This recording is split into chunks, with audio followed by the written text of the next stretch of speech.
Buenos días a todos. Este es el video número 28 del resumen del curso ICPC Unlam, pensado para ser visto antes de la clase sobre strings.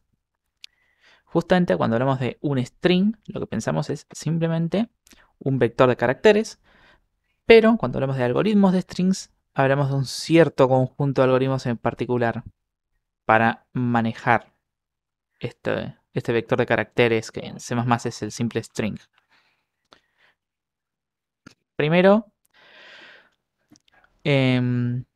dos nociones básicas que les dejo de tarea para que piensen, que vamos a ver en clase, que anagramas son dos strings que son las mismas letras en distinto orden, y un string se dice palíndromo cuando se lee igual al derecho y al revés. Pero no es sobre eso lo que vamos a hablar hoy. Hoy vamos a hablar de tres estructuras para trabajar con strings. El try, luego está la raíz z o el array de bordes, que son equivalentes en general. Luego está la dupla de suffix array y longest common prefix. Empecemos con el try. ¿Qué es el try? El try es un árbol que vamos a armar a partir de un conjunto de strings. Podemos ver en esta imagen que es un árbol jerarquizado que tiene las letras en las aristas. Cada nodo representa un string. Concretamente el string que se forma por las letras en el camino de la raíz hasta ese nodo. ¿Sí? Por eso la raíz representa el string vacío. Y acá como vemos, al agregar una t, representamos el string t, al agregar una o, el string to en inglés, al agregar el string t, y luego vamos a agregar t, tet, ten, etc. Agregando distintas letras, ¿sabes?, colgando de este nodo. Entonces lo que nosotros generalmente vamos a hacer es almacenar un conjunto de strings y notar que esto nos da una información muy interesante porque nos permite dar nodos y saber de todos los strings de los que son prefijos. ¿Sí? Porque fíjense que acá hay varios strings almacenados, pero los que son prefijos solo aparecen una vez. ¿Sí? Así que para cada nodo vamos a tener dos informaciones. Vamos a guardar la cantidad de apariciones como prefijo de algún string que esté almacenado en nuestro try y la cantidad de apariciones como string en sí, que pueden serlo como fin de string. Y aparte vamos a obviamente tener que tener las transiciones, o sea, bueno, si agrego esta letra, si estoy parado en este nodo y quiero pasar por esta letra, ¿de dónde llego? Que se puede hacerlo con un array o con un map, realmente. Y acá sobrecargué el operador corchete para poder simplemente trabajar con el nodo como si fuera un array. Por comodidad y porque pensé que quedaba lindo. Vamos a usar la técnica de nuevo de bolsa de nodos. Y vamos a ver dos funciones clave que tienen mucho en común, que es la función de agregar y de query. Pero con el try sí va a ser más común que tengamos que trabajar más a fondo con la estructura. La función de agregar o de add, lo que va a hacer es un string y lo va a insertar en el try. Podemos decirlo que inserte colgando un nodo, en principio desde la raíz, lógicamente. Pero a veces tiene sentido en colgarlo a un nodo ya existente, si vamos agregando como de a cachitos. Y lo que hacemos es el nodo en el que recorremos todos los caracteres y en principio estamos en un nodo y sabemos que este es prefijo del string, decimos cuando sus apariciones son aumentan en 1. Vemos cuál es el siguiente, fíjense que acá todo se pasa por referencia. Si ese es 0, o sea que no había un nodo siguiente hasta ahora, lo agregamos. Definimos ahora cuál es el siguiente. Y luego cuando llegamos al final, no solo es un prefijo, sino también es una aparición. Es un fin de palabra. Y la query es recorrer esta estructura. Si en un momento nos encontramos con que volvimos a un nodo 0, es que no había nodo ahí y tenemos que devolver menos 1. Y si no, devolvemos hasta qué nodo llegamos. Y eso es básicamente el try. No tiene demasiada magia. O sea, tiene mucha magia, pero no es tan complicada como estructura. Insisto, fíjense que de cada string almacenado en el try podemos saber cuántas veces aparece entre los strings que insertamos y de cuántos es prefijo. Y podremos hacer un montón de cosas más si trabajamos un poco más con el árbol. Recuerden que esto no deja de ser un árbol. Como dato de referencia, Si tomamos dos strings, el prefijo común mayor entre esos dos strings, o sea, bueno, saben que un prefijo es una cantidad de caracteres desde el inicio. El prefijo común de mayor longitud entre los dos strings es representado en el try por el lower common ancestor, ¿está bien? De los nodos que representan esos strings. Eso es una propiedad interesante, lo que permite ver por qué son cosas completamente análogas. Porque las podemos convertir de uno a otro pasando por el try, por ejemplo. Y acá vemos un ejemplo de cómo resolvemos word combination utilizando try. Este problema tiene una dificultad adicional que es de p. ¿Sí? Lo que nos va a servir el try es reconocer, o sea, yo voy construyendo un string y puedo reconocer cada vez que agrego un nuevo carácter si esto que estoy construyendo aparece en un conjunto de strings que se me dio. Y eso es como yo lo utilizo para resolver mi DP, que consiste en construir un string grande utilizando repeticiones de algunos strings chicos. Y básicamente es, puedo pasar, puedo hacer una transición del estado J al estado I al estado J, o sea, el estado I aporta hacia el estado J. Podemos pensarlo como que yo tengo un nodo por cada longitud de prefijo de n y quiero cantidad de caminos desde 0 hasta n, perdón, cada longitud de prefijo de s, que son de 0 a n. Y hay una arista entre dos nodos si el substring en el medio está entre los que me dieron. Y eso es lo que detecto utilizando el try. Y este es básicamente un ejemplo de uso de try. Este sí va a ser más común que haya que tocarlo por dentro, a diferencia de las dos siguientes cosas que vamos a ver. Pero bueno, es una estructura que con lo que aparte hemos visto de árboles debería serles relativamente sencilla de manejar. Pero es muy poderosa. Luego tenemos las funciones de bordes y la z-function. Los bordes de un string son... el borde de un string es el máximo x menor estricto a la longitud de todo el string, tal que los primeros x caracteres son iguales a los últimos x caracteres. O sea, el prefijo de longitud x es igual al sufijo de longitud x. Y la función de borde nos va a dar un vector que es para cada prefijo de nuestro string, para cada longitud de prefijos. Empezamos con 0 que tiene borde menos 1 porque no tiene sentido lo que estamos pidiendo.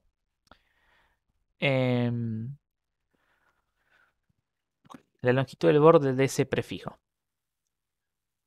Y el algoritmo de KMP utiliza esto para buscar apariciones de un segundo string en el primero. Pero ya vamos a ver cómo es ese en un momento.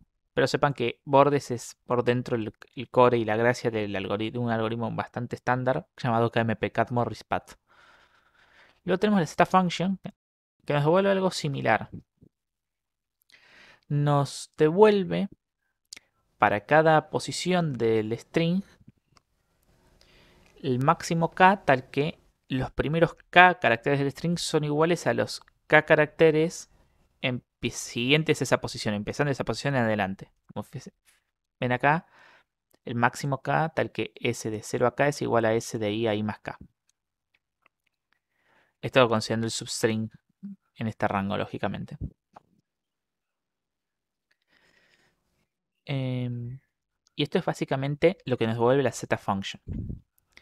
Así que ahora vamos a tener que ahora, ¿qué hacemos con estas dos funciones? Que las puse juntas porque resuelven en general los mismos problemas y puedo usar la que les convenga para lo que quieran hacer en ese momento. Fíjense que son en general bastante deducibles una de la otra. Un ejemplo clásico es detectar apariciones de un string en otro. Debemos buscar t en s. ¿Y cómo lo vamos a hacer? Vamos a crear la concatenación que es t más algún carácter que no pueda aparecer en ninguno de los dos. Por ejemplo, el numeral, si estamos trabajando con alfabeto inglés es muy común usar el numeral como separador, pero podría ser cualquier cosa que sepamos que no va a aparecer en ninguno de los dos strings. Y luego el string s. Lo que vamos a decir básicamente es que yo calculo la concatenación o su array de bordes o su z array. El z function nos da el z array, es lo mismo. Y digo, bueno, fíjense que el z array en 0 no vale todo el vector. ¿Sí? Pero bueno, no vale n. Y lo que nos va a interesar es Si yo encuentro alguna aparición, alguna posición en la concatenación, por ejemplo, que el borde sea igual a la longitud de t, como el prefijo de longitud t no puede tener borde de longitud t, tiene que estar después de acá. Entonces quiere decir que los últimos m, digamos, la longitud de t caracteres, son del string de s. Entonces encontré un prefijo, que es t, igual a un sufijo, que es un substring de s. Esa es una aparición de t en s. Así que la cantidad de apariciones de t en s va a ser la cantidad de sufijos cuyo borde sea igual a la longitud de t. La cantidad de sufijos, perdón, la cantidad de prefijos. Y en el z-array es similar. Si yo tengo una posición que los siguientes m caracteres son iguales a los primeros m, y sé que nunca va a ser mayor porque este carácter numeral me lo impide, porque nada va a poder coincidir con él. Entonces encontré una aparición de t en la concatenación, pero puntualmente la encontré en s, porque no podrían haber sido los primeros m caracteres. Con lo cual, cualquiera de los dos me permite notar que, eso sí, bordes tienen una posición más, porque esto es sobre la longitud de los prefijos y esto es sobre la posición de ns, pero nos dan una información totalmente análoga. En cualquiera de los dos me permite calcular la cantidad de apariciones de t en s. Y este va a ser uno de sus principales usos. Y básicamente esto es lo que hace el algoritmo de KMP. El único detalle que utiliza KMP es que dice, bueno, yo no necesito calcular toda la tabla de bordes, sino solamente considerando los bordes de una cierta longitud acotada por el tamaño de t. Pero eso es un detalle cuando vemos por dentro cómo es el algoritmo de bordes, que lo vamos a ver en clase. Porque acá lo más interesante es, bueno, tengo estas cajas negras mágicas, ¿cómo las uso? Y este es un ejemplo clásico que es las uso para encontrar una aparición de t en un string s. Y todo esto lineal. Y luego tenemos el siguiente ítem, que es el suffix array y con él el LSP, Longest Common Prefix. El suffix array básicamente consiste en ordenar los sufijos de s. Y le vamos a utilizar este algoritmo que originalmente computa algo muy similar que es la Burrow-Wheeler Transform, que es ordenar las rotaciones de S. ¿Sí? Pensemos que cada posición del string representa la rotación que empieza ahí, corta ahí. Entonces, ordena esas rotaciones. Si agregamos un carácter, por ejemplo, un contrabarra 0 al final del string S, automáticamente ahora vamos a estar computando para coincidir la WT con el suffix array, que es lo que realmente queremos calcular. Así que vamos a hacer eso simplemente. Tenemos S y le agregamos el contrabarra 0 y computamos ahora el suffix array. Que funciona en el log n. El algoritmo en principio es en el log cuadrado, que es sencillo. O sea, acá hay una optimización usando counting sort. Pero bueno, eso lo voy a comentar en clase porque es un algoritmo interesante, el que utiliza suffix array. Pero sobre todo ahora acá lo que quiero que les quede es verlo como una caja negra, porque el algoritmo por dentro, cuando lo querramos usar para algún caso, va a ser mucho más sofisticado, algo bastante avanzado, me pasó una vez nomás. Si no, usarlos como caja negra está bien, tengo el... Luego tengo la función LSP que, dado un string y dado su suffix array ya calculado, me va a dar el vector de LSP, que es para cada par de sufijos que sean contiguos en el suffix array, calcula el longest common prefix entre ellos dos. ¿Sí? Y por ejemplo, ¿esto qué me permite calcular? Yo tengo estas dos cosas, el LSA y el LSP. Me permite calcular, por ejemplo, la cantidad de... Y bueno, esto de hecho es lineal. Me permite calcular la cantidad, por ejemplo, de substrings distintos. Que es la cantidad de substrings menos los que se cuentan más de una vez. ¿Y cómo va a ser esto? Piensen que yo recorro en orden los sufijos del suffix array. Cada sufijo me va a aportar una cierta cantidad de strings interesantes nuevos. ¿Y cuántos son? Va a ser, bueno, en principio me aporta la longitud del sufijo strings, porque cada prefijo es un substring del string original. Esto es algo que tengamos en cuenta y es interesante. Cada substring de un string es un sufijo de un prefijo o un prefijo de un sufijo. Acá es lo que estamos usando, es esto último, es un prefijo de un sufijo del string. Ahora, si yo tomo el LSP entre ese y el anterior, bueno, si es el primero no, pero si es... Todos esos ya los había contado, no son nuevos. Entonces los tengo que restar. Entonces voy a sumar la longitud del sufijo menos el LSP con el anterior. Pero en agregado es la suma de todas las longitudes de sufijos, que es la cantidad total de substrings, que es n por n más 1 sobre 2, menos la suma de todos los LSP. Y esto nos va a dar la cantidad total de substrings distintos. Y este es un ejemplo bastante clásico, bastante de juguete, ¿sí? Para ver cómo podemos utilizar suffix array y LSP para resolver un problema. Así que bueno, este es un ejemplo. Piensen que con esto también, si agregamos estructuras de queries en rango, podemos calcular el longest common prefix entre cualquier par de sufijos. Porque bueno, cada sufijo tiene una posición en el suffix array. Y si tomamos el mínimo de los LSP entre todo el rango, entre los dos, me va a dar el LSP entre ellos dos. Así que bueno, esto es lo que les quería comentar en la clase de strings, que espero que les haya gustado y espero verlos el sábado en la clase. Como un detalle final, así si quieren quedar pensando, pueden notar que el segment tree que vimos en la última clase es un try en la representación en binario de los números.